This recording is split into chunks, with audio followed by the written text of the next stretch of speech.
Zoti kryetar, projekt buxheti vjen me një paketë fiskale dhe efektet e paketës fiskale reflektohen në buxhet. Nuk ka ndodhur ndonjëherë që në parlament ne kemi pas një debat para 3 vitesh dhe vendosëm një standard.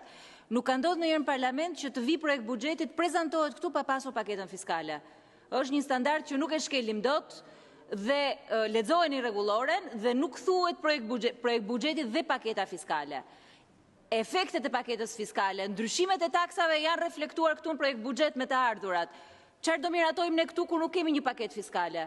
Si do supozojmë neve për disa të ardhura, për disa politika fiskale këtu në buxhet kur nuk na ka ardhur paketa fiskale? Para 3 vitesh kemi vendosur këtë standard, kemi pas një debat shumë të gjatë, kemi pasur edhe një precedent shumë negativ nga ana e qeverisë, ku qeveria u tërhoq dhe solli dhe paketën fiskale. Nuk mund të nisim diskutimin për projekt buxhetin pa paketën fiskale. Zoti kryetar, unë besoj që është jo vetëm çështje rregullore, që është e përcaktuar rregullore, po është edhe një çështje tradite e këtij parlamenti, është edhe një çështje e qeverisjes mirë, por është mbi të gjitha edhe një çështje transparence ndaj qytetarëve. Nuk mundet të diskutojmë një projekt buxhet i cili supozon efekte financiare që vijnë nga paketa fiskale që nuk është këtu. Qeveria në çdo mbledhje kur miraton buxhetin, miraton dhe paketën fiskale. Impakti i paketës fiskale, meqense kanë dhe 2 drejtoreshat e nderuara këtu që kanë një eksperiencë shumë gjatë dhe e dinë se ç'ka ndodhur në këtë vend paktën 20 vitet e fundit, impakti i paketës fiskale përcakton kuadrin makro, përcakton treguesit që reflektohen këtu në buxhet. Faleminderit. Faleminderit. Ministri e ka fjalën për të... Faleminderit nderuar kryetar, nëse mund të bëj një sqarim. Më falni.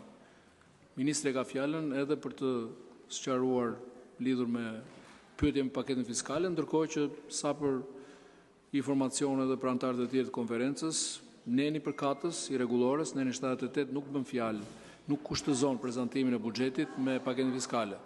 Tjetër gjë është pastaj tradita, por ju lutem vetëm mos ju referoni i rregullores gabimisht. Kaq. Urdhëroni zoti ministër.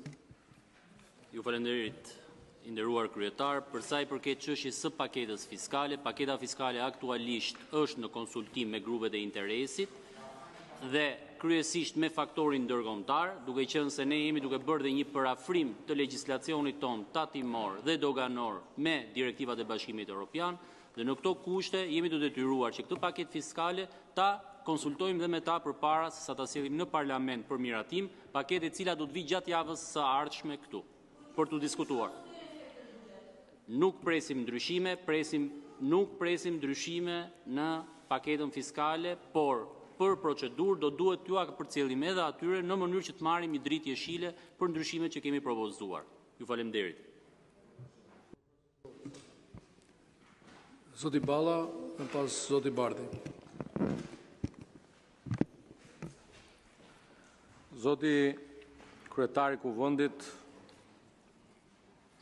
zotrinj antarë të konferencës kryetarëve, neni 78 i rregullores Kuvendit nuk lexohet siç mund na teket neve, por lexohet siç është shkruar.